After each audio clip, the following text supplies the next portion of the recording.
अस्सलाम वालेकुम, आप देख रहे हैं प्रोग्राम मंजिल मुराद। कामरान हफीज़ चौहान के साथ मैं हूं आपकी मेज़बान निदा मंजूर। हमारे साथ स्टूडियो में मौजूद हैं एडवोकेट इंजीनियर कामरान हफीज़ चौहान साहब, जो कि चेयरमैन है मंजिल मुराद पार्टी के। Sir welcome to studio. Sir, सबसे पहले मैं चाहूँगी कि हमारे नाज़रीन को आप एक बार फिर बताएं मंजिल मुराद पार्टी के बारे में थोड़ा सा। जी बिल्कुल, मैं अपने हर प्रोग्राम में सबसे पहले अपनी पार्टी को इसलिए डिस्क्राइब करना पसंद करूँगा कि जो भी व्यूअर देखें, उन्हें जो पहली दफ़ा देखें उन्हें भी पता लगे कि पार्टी क्या कहती है, और जो बार बार देख रहे हैं उन्हें भी बार बार कहने से मैं उनको हिफाज़ करवा सकूं कि ये पार्टी किस लिए। दरअसल पाकिस्तान में बहुत सी पॉलिटिकल पार्टीज़ हैं, लेकिन चूँकि मेरा मौक़िफ़ उनसे मुख्तलिफ था कि हमें इस मुल्क का एक डिफरेंट निज़ाम दरकार है, और जो मौजूदा निज़ाम है ये इस काबिल नहीं है कि ये पाकिस्तान को और हमें और हमारी नस्लों को कभी भी कोई बेहतरी मुहैया कर सकता है। तो इस हवाले से फिर मैंने हटकर एक पार्टी बनाई, और इसका नाम भी मैंने पाकिस्तान के तराने से लिया, मंजिल मुराद। और इसका मतलब ये है कि हमने जाना किस मंजिल पे था, हमारी मुराद मंजिल क्या थी, और हम जा किस तरफ रहे हैं, और हमें अपनी मंजिल को दुरुस्त करने के लिए इस मुल्क के कितने निज़ाम को तब्दील करना पड़ेगा। ठीक है, मेरी राय में हमें इस मुल्क के आइन से लेकर आखिरी कानून तक को तब्दील करना पड़ेगा, उसको करेक्ट करना पड़ेगा।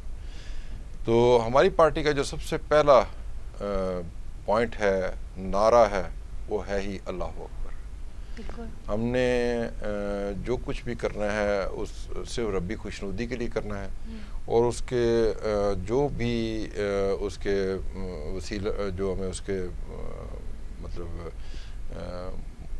उसका जो भी नफ़ा नुकसान जो भी, वो अल्लाह की ज़ात से दरकार है, बंदे से दरकार ही नहीं है, बंदे से उम्मीद ही नहीं रखी हुई। दूसरा जो हमारा सबसे पहला पॉइंट फंडामेंटल है कि जमहूरियत से बेहतर कोई तर्ज़ हुकूमत नहीं है, लेकिन पाकिस्तान को अमेरिका की तर्ज के जमहूरी सदारती निज़ाम दरकार है, और ये निज़ाम हमारे खिलाफत के भी नज़दीक तरीन है। ये अलग बात है कि उसके अंदर चंद इस्लाहात दरकार है, वो इस्लाहात भी मैं लाजमी बताऊँगा कि अगर पाकिस्तान में लाएंगे तो हमें इस्लाम को सुप्रीम लॉ डिक्लेयर करना होगा। नंबर 2, वहाँ इनडायरेक्ट इलेक्शन सिस्टम है, उसकी बजाय हमें डायरेक्ट इलेक्शन पे आना होगा, लेकिन उम्र के अलावा मिनिमम वोटर की तालीम मैट्रिक स्पेसिफाई करनी होगी, और मैट्रिक वाले का 1 वोट, FA वाले के 2 वोट, BA वाले के 3, मास्टर वाले के 4, PhD वाले के 5 वोट। वो वोट एक डालेगा, कंसिडर 5 होंगे।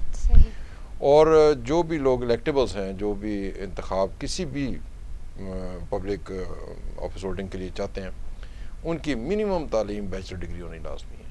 इससे कम तालीम का कोई जवाज़ नहीं है कि वो हमारे मुल्क के कानून साजी में कोई किरदार अदा करें, इस मुल्क के एग्जीक्यूटिव को के ऊपर हेड करें उसको, और वो किसी भी इस्लाह, क्योंकि वो एक आम चीज़ पढ़ने के काबिल नहीं है, उर्दू इंग्लिश भी पढ़ने के काबिल नहीं है। तालीम तो शायद इससे भी ज़्यादा होनी चाहिए, लेकिन कम से कम बैचलर ज़रूर होनी चाहिए।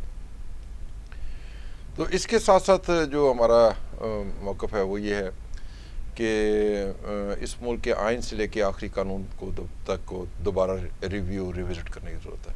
सही। और जो इससे अगला हमारा मौक़िफ़ है जो मेजर, वो ये है कि हमें पाकिस्तान के पूरे पब्लिक सेक्टर को दोबारा देखना पड़ेगा, और इसको राइट साइज़ करना होगा। इसकी ओवर एक्सपेंशन ने इस मुल्क को तबाह कर रखा है, और right person on right job होना चाहिए, और पब्लिक सेक्टर से एसोसिएटेड जितने भी लोग हैं उनकी जुमला मराहत लॉजिकल होनी चाहिए, अकॉर्डिंग टू मार्केट होनी चाहिए, ताकि उन्हें हम करप्शन बाय कंपल्शन से बाहर निकाल लें। जब ये हुकूमती मशीनरी दुरुस्त फॉर्म इख्तियार कर जाएगी तो प्राइवेट सेक्टर आज खुद ग्रो कर जाएगा। उस प्राइवेट सेक्टर के आगे सबसे बड़ी रुकावट ही ये सिक, इलॉजिकल, इनह्यूमन,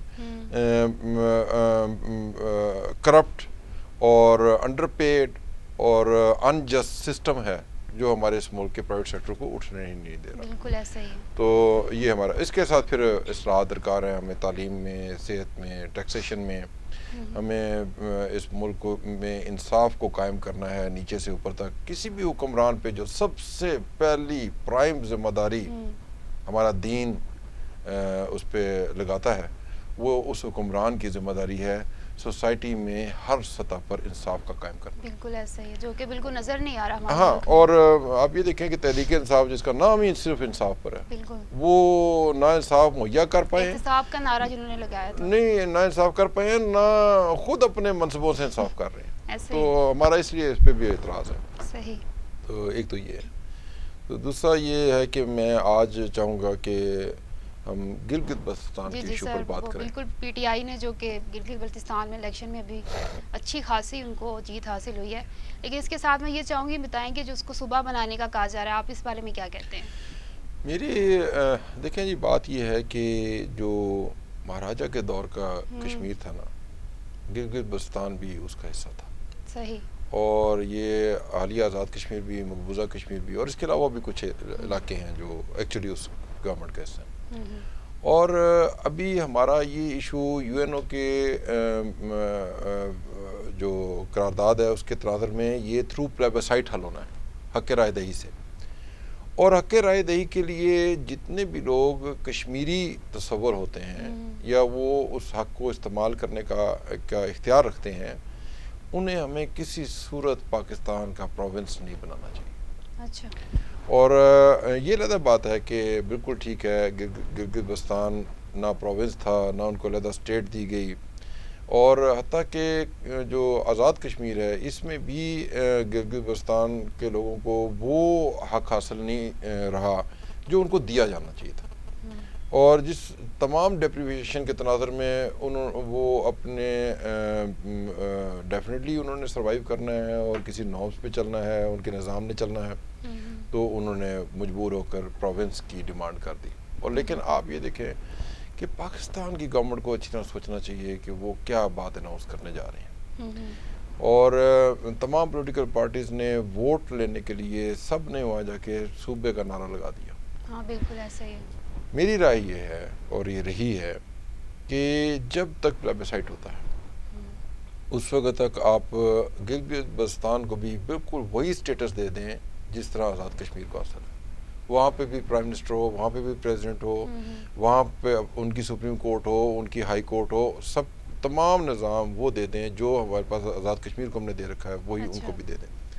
और दूसरा मैं ये समझता हूँ कि जो एक बहुत बड़ी ज़्यादती खित्ता आज़ाद कश्मीर की लीडरशिप से हुई है पिछले 74 सालों में, वो ये हुई है कि उन्होंने गिलगित बल्तिस्तान के लोगों को वो हक़ नहीं दिया जो कश्मीरी होने के एतबार से उनको मिलना चाहिए था। अच्छा। मैं ये समझता हूँ कि चाहे वो आज़ाद कश्मीर हो या गिलगित बल्तिस्तान, दोनों के शहरियों को इक्वल राइट दोनों खित्तों पे हासिल होना चाहिए, ख्वाह वो वहाँ प्रॉपर्टी लेने का हो, ख्वाह वो वहाँ की में तालीमी इदारों में दाखिले का हो, ख्वाह वो वहाँ पे मुलाजमतों का हो। यानी जो हक़ आज़ाद कश्मीर के किसी भी शहरी को आज़ाद कश्मीर में हासिल है, बैन ही वो हक़ गिलगित बल्तिस्तान में भी हासिल होना चाहिए। सही। और जो हक़ आज़ाद कश्मीर के किसी शहरी को हासिल है वो गिलगित बल्तिस्तान के शहरियों को भी आज़ाद कश्मीर में हासिल होना चाहिए। सही, यानी कि इसको सुबारा बनाया जाए। इसको प्रोविंस बनाना तो इंटरनेशनल मिस्टेक होगी पाकिस्तान गवर्नमेंट की, और आप तो प्लेबसाइट को भी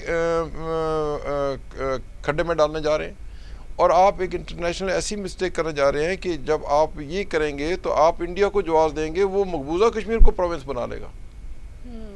तो जो एक डिस्प्यूटेड लैंड है जिसका भी फैसला होना बाकी है, आप उसको तो उस तरफ लेके चले जाएंगे जहां आपके पास कोई जवाब ही नहीं बचेगा उसके बाद इंटरनेशनल फोरम पे प्लेबसाइट की बात करने का। तो ये लोग सोचते क्यों नहीं है कि हम क्या स्टेटमेंट दे रहे हैं और क्या एक्ट करने जा रहे हैं, और उसका बेहतर सोल्यूशन क्यों नहीं तलाश करते। तो मेरी बिल्कुल वाज़ेह राय है कि गिलगित बल्तिस्तान को किसी सूरत प्रोविंस नहीं बनाना चाहिए। गिलगित बल्तिस्तान को भी बिल्कुल वही स्टेटस दे दें जो आज़ाद कश्मीर को हासिल है, उन्हें भी तमाम वो सहूलतें मराद दें जो आज़ाद कश्मीर को हासिल हैं। और साथ में यहीं पर मैं आज़ाद कश्मीर की लीडरशिप से बात करता हूँ कि 74 सालों में जो ज़्यादती उनकी तरफ से गिलगित बल्तिस्तान के साथ हुई है उसको वो रेमेडिफाई करें, और गिलगित बल्तिस्तान के हर शहरी को आज़ाद कश्मीर में एग्जैक्टली वो राइट हासिल होना चाहिए जो आज़ाद कश्मीर के शहरी को हासिल है, और इसी तरह वाइस वर्सा आज़ाद कश्मीर के शहरी को जो राइट आज़ाद कश्मीर में हासिल है बैन ही वो राइट उसको गिलगित बल्तिस्तान में भी हासिल होना चाहिए। वो भी वहाँ पे जॉब इक्वल अपॉर्चुनिटी के तौर पे ले सके, वो भी वहाँ पर प्रॉपर्टी उसी तरह खरीद सके जैसे आज़ाद कश्मीर में खरीदता है, वो भी वहाँ के एजुकेशन इंस्टीट्यूशन में या उनके वसातत से जहाँ भी एजुकेशन इंस्टीट्यूशन में एडमिशन होते हैं वहाँ पे उनको भी इक्वल राइट के तौर पे दिए जाएँ। और अगर वैसे चूँकि वो एरिया टेरिटोरियली फार डिस्टेंट है, अगर वो फार डिस्टेंट ना होता तो उसको आज़ाद कश्मीर ही का हिस्सा डिक्लेयर करके जो पूरा इसी का पार्ट बना दिया जाता और उनको भी असेंबली में उतनी नुमाइंदगी दे दी जाती और सब कुछ वो कर दिया जाता, एक यूनिट आज़ाद कश्मीर का बना देते। जी। तो ये बहुत ज़रूरी है। अच्छा, मैं यहाँ आपसे ये जानना चाहूँगी कि पीटीआई को जो वाज़ह बर्तरी हासिल हुई है गिलगित बल्तिस्तान में, आपको क्या लगता है उसके पीछे क्या वजह है? क्या वो सूबे का जो नारा लगाया था यही वजह हो सकती है या कोई और वजह है? नहीं, आज़ाद कश्मीर और गिलगित बल्तिस्तान इनमें आज खुद ही उसकी हुकूमत बननी होती है जिसकी वफाक में हुकूमत हो। अच्छा, देखें, पहली बात तो ये है कि उन्हें जो कुछ भी चाहिए होता है वो वफाक से चाहिए होता है, तो उनका झुकाव आज खुद उस सब चला जाता है जिसकी वफाक में हुकूमत होती है कि ताकि वो डिप्राइव ना रहें। और वोटर की भी ये सोच होती है। देखें ना, डाई हार्ड वोटर हर पार्टी के साथ बहुत महदूद होता है, बाकी का न्यूट्रल वोटर होता है। ऐसे ही है। और वो जो न्यूट्रल वोटर होता है एक्चुअली पार्टी के जीत हार में उसका रोल होता है, वो एक हवा चलती है। एक तो ये है कि जारी बात है कि यहाँ जब नून लीग की हुकूमत थी तो में भी नून लीग जीत जाती थी और उसी तरह से यानी वफाक में जिसकी हुकूमत होगी तो वो हाँ वो जिसकी होगी वो खुद ब खुद उनका झुकाव जाता है, क्योंकि उनको पता होता है कि हमें सब मराद तभी मिलनी है जब यहाँ पे उनकी होगी। अगर कॉन्फ्लिक्टिंग होगी तो जो मिल रहा है वो भी नहीं रहेगा। एक दूसरी बात, डेफिनेटली इन एरियाज़ में चीफ सेक्रेटरी वफाक तैनात करता है, आईजी वफाक तैनात करता है, वहाँ पर जो दीगर कोतें काम कर रही हैं, इदारे काम कर रहे हैं, वो वफाक के अंडर है। और जब सबको डायरेक्शन किसी वफाक से गई हुई हो तो हर किस्म की फेवर तो उस तरफ होना लाजमी बात है और इसलिए वो आसानी से जीत जाते हैं। दूसरी बात एक और भी होती है कि आज़ाद कश्मीर में अब मसलन इलेक्शन आ रहे हैं अगले साल, मेरी पार्टी भी इंशाल्लाह उम्मीद है कंटेस्ट करेगी, ख्वाह वो हार जाए या जीते, इससे मुझे कोई परवाह नहीं है। मैं तो खैर अपनी इलेक्शन कैंपेन में भी जब जाऊँगा मैंने किसी को ये नहीं कहना कि आप मुझे वोट दें। सही। मैं ये कहूँगा कि प्लीज़ जिसको आप बेहतर समझते हैं उसको वोट दें। और मुझे इससे फ़र्क नहीं पड़ता कि मैं असेंबली में मैं या मेरी पार्टी पहुँचती है या नहीं पहुँचती। हम असेंबली से बाहर भी हुए, हम जायज़ बात करते रहेंगे। मेरा कोई दोस्त अजीज़ दुश्मन नहीं है, मेरी एक ही प्रायोरिटी होती है, राइट एंड रॉन्ग। वो अगर दुश्मन भी राइट कर रहा हो तो आई अप्रिशिएट, और अपना भी गलत कर रहा हो तो मैं उसको गलत ही कहता हूँ, मैंने उसको कभी सही नहीं कहा। तो ये इसी तरह से ही है और यहाँ पे भी ऐसा होगा। लेकिन मेरा ख्याल है कि अभी जो नियर बाई इलेक्शन आ रहे हैं वो आज़ाद कश्मीर के आ रहे हैं। और अभी एक और प्रोग्राम में भी मेरी बात हो रही थी, वहाँ पर गुफ्तगू हुई है। मेरी राय ये है कि आज़ाद कश्मीर में निज़ाम को वापस प्रेसिडेंशियल पे ले जाए। अच्छा। जैसे कभी दौर में प्रेसिडेंशियल होता था, और उसको इम्प्रूव कर लें प्रेसिडेंशियल सिस्टम को, और फर्स्ट एक्सपेरिमेंट के तौर पे वहाँ पर प्रेसिडेंशियल सिस्टम ले आएँ, ताकि पाकिस्तान में अगर ये निज़ाम आना है अगले इलेक्शन में, उससे पहले थोड़ा सा उस पर ट्रायल भी हो जाएगा। और मैं क्लियर हूँ कि जब आज़ाद कश्मीर में 1970 से पहले प्रेसिडेंशियल था, वहाँ का निज़ाम बहुत बेहतर था, महदूद वसाइल में भी इंसाफ था, वहाँ पर मेरिट था, वहाँ पर राइट लोग राइट जॉब पर थे, उस दौर में ऑनेस्टी थी, उस दौर में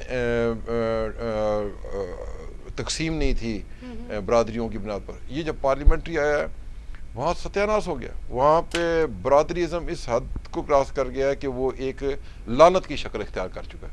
लिटरली इलाकायतिज़म वहाँ पर इस कदर बढ़ गया है कि वो एक लानत की शक्ल इख्तियार कर चुका है। इंसाफ नाम की चीज़ किसी जगह नहीं रही, हर इदारे में जरगे चल रहे हैं और बरादरीज़म है और तलकात है। इंसाफ टोटल आज़ाद कश्मीर में ख़त्म हो चुका हुआ है, मेरिट वहाँ है ही नहीं। सही। और मौका मिला तो डिस्कस करेंगे कि करप्शन कहते हैं किसको है। जी, ये अभी ब्रेक का वक्त हो रहा है, ब्रेक के वापस आकर हम आपसे ये डिस्कस करेंगे कि मुल्क के जिस शोबे को देख लें उसमें करप्शन नज़र आ रही है, नैब क्या कह रही है, इस बारे में जानेंगे लेकिन ब्रेक के बाद।